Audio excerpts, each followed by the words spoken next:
Hey friends, it's Rick with Rick's Outdoor Adventures. Have you been geocaching?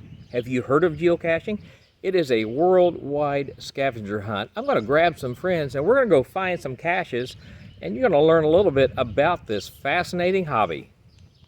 All right, we are here at our first cache. We're out in the countryside. Some caches are out in the countryside. Some are very urban. Some are a little more difficult. Some are actually really easy. But let's turn the camera around here. And the hunt is on. And we can tell there's a little bit of bushwhacking going to have to go on here. It means you got to get back in the woods a little bit. So this one's a little bit more difficult.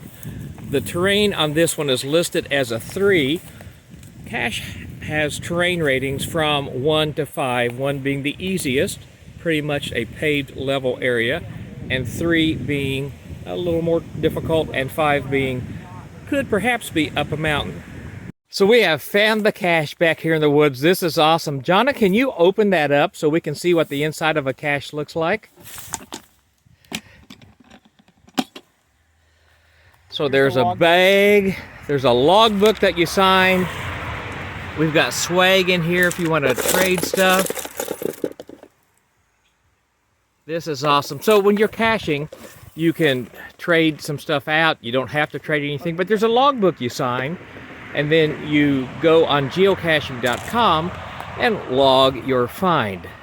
Holly and I have been geocaching for a very long time, and we're just a little bit shy of 3,000 finds in about 15 or so states. It is a worldwide hobby. Everywhere there are caches in Walmart parking lots, and there is a cache at the top of Mount Kilimanjaro. Literally any skill level you want, you can find them. And this is a full-size cache, which means there's room for tradable items in there. Next one's going to be a smaller one in a completely different kind of location. So we're going to drive over there and we'll be right back. You'll find geocaches in all kinds of locations, and one of my favorite things about geocaching is learning about history. Many of them are in places that have some kind of historical significance. This is the old Sand Creek Cemetery near Andersonville in Franklin County, Indiana. As you can tell, this is a very old cemetery. Most of the gravestones I'm seeing date back to the early to mid 1800s, so certainly some of the pioneers of Franklin County.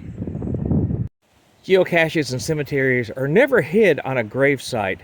They are respectful, usually hid along a fence line or in a tree line, so it still brings you to historic places like this while maintaining some dignity and respect for those who have passed on.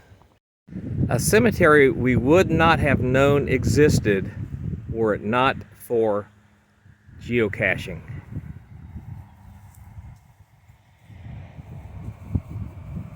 Geocaching is a great hobby. You'll find places you didn't know existed right here in Franklin County. You'll learn a lot about the history of the county.